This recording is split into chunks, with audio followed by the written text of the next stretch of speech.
Hello, आदाब, नमस्कार। बज़्म साहिर के एक और नए एपिसोड में आपका दिली स्वागत है।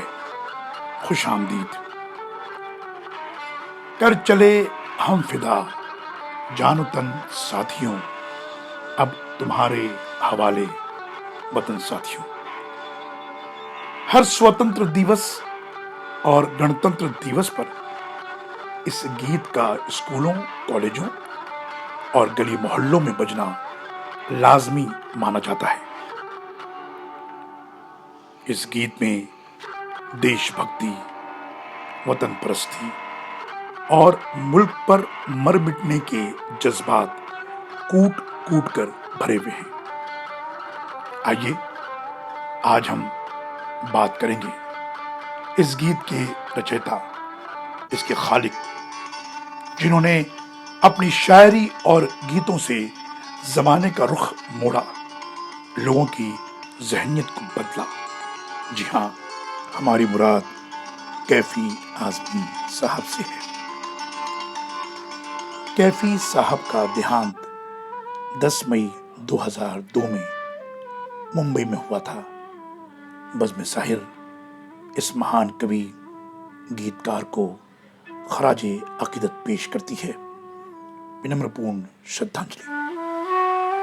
मिलो ना तुम तो हम घबराएं, मिलो तो आंख चुराएं, जैसी रूमानियत को बयान करने वाले सैयद अख्तर हुसैन रिजवी 14 जनवरी 1919 में आजमगढ़ के एक बहुत छोटे से गांव में पैदा हुए, जहां बुनियादी सहूलतें, पानी और बिजली भी मैसर नहीं थी।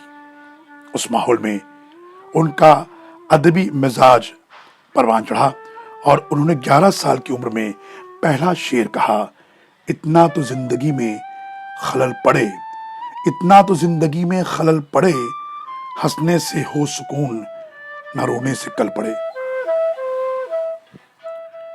कैफी साहब ने अपने शुरुआती दौर में बेकारी के दिन बहुत देखे।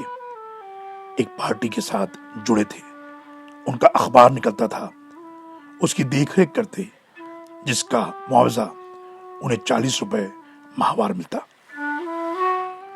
लेकिन उन्होंने हिम्मत नहीं हारी और हालात से दीवानावार मुकाबला करते रहे। 1951 में पहला गीत फिल्म बुज़दिल के लिए लिखा, जिसके बोल थे, रोते रोते बदल गई रात।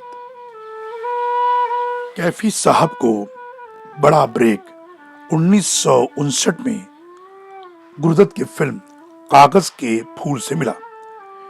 कैफी साहब उस फिल्म के ताल्लुक से कहते हैं, उन्हें गीतकार तब लोगों ने माना जब उन्हें गुरुदत्त ने साइन किया।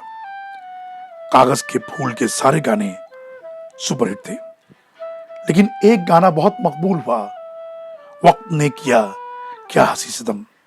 उस गाने के बारे में कैफी साहब बताते हैं कि उन्होंने और music director S D Burman ने मिलकर उस गाने को तैयार किया था।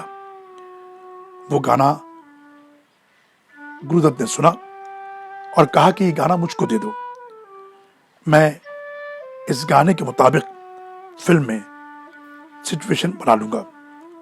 कागज के फूल के सारे गाने बेहद मकबूल हुए, मगर फिल्म फ्लॉप रही।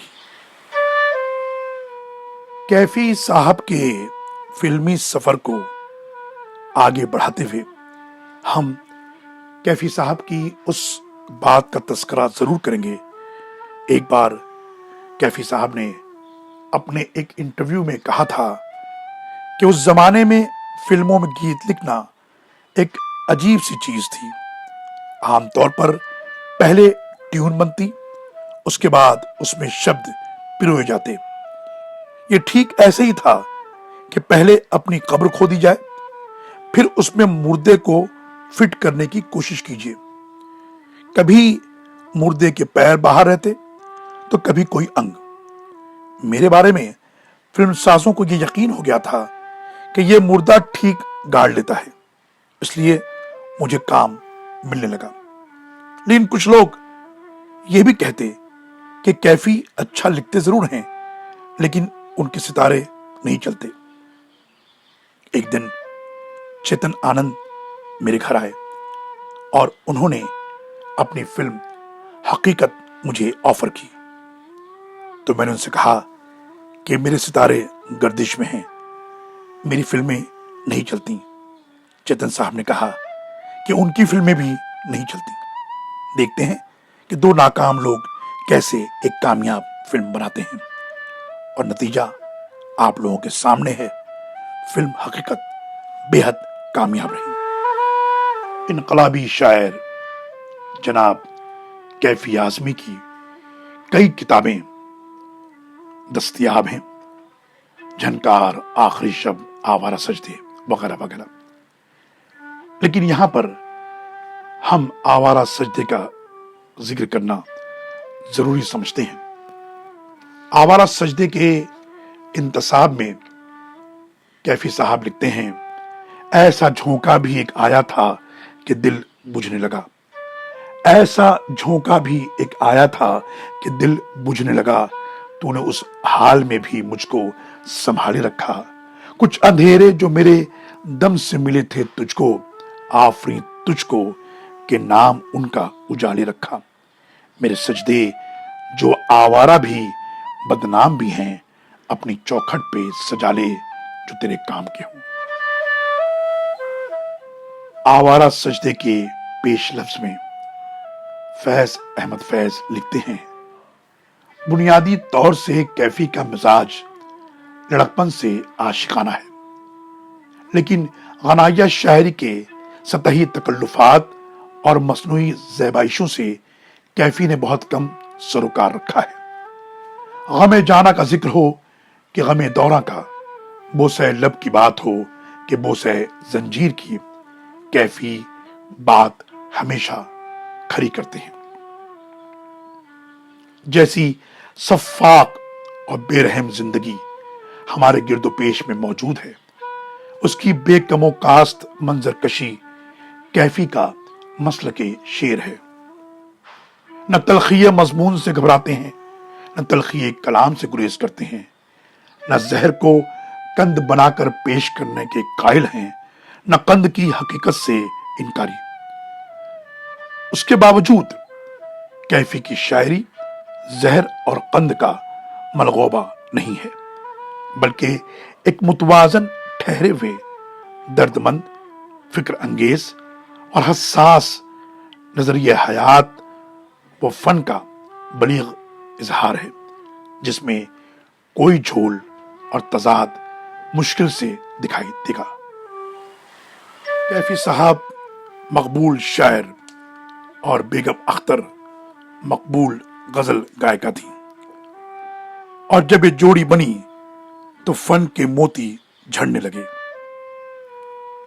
दूरदर्शन के एक कार्यक्रम के दौरान जब एंकर ने कैफी साहब से पूछा कि उन्होंने गजल लिखनी कब शुरू की, तब कैफी साहब ने जवाब दिया था कि उन्होंने गजल कहना उसी वजह से शुरू किया जिस वजह से गालिब मुसव्विरी सीखना चाहते थे।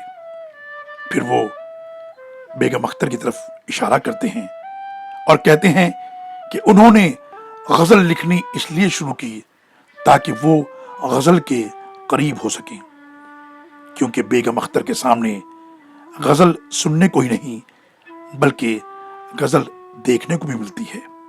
उसके बाद कैफी साहब ने ये गजल पढ़ी, मैं ढूंढता हूं जिसे वो जहां नहीं मिलता, नई जमीन नया आसमां नहीं मिलता, नई जमीन नया आसमां भी मिल जाए, नए बशर का कहीं कुछ निशान नहीं मिलता।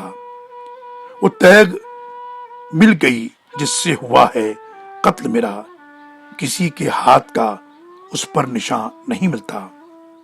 वो मेरा गांव है, वो मेरे गांव के चूल्हे कि जिनके शोले तो शोले धुआं नहीं मिलता। जो एक खुदा नहीं मिलता तो इतना मातम क्यों, यहां तो कोई मेरा हमज़बां नहीं मिलता।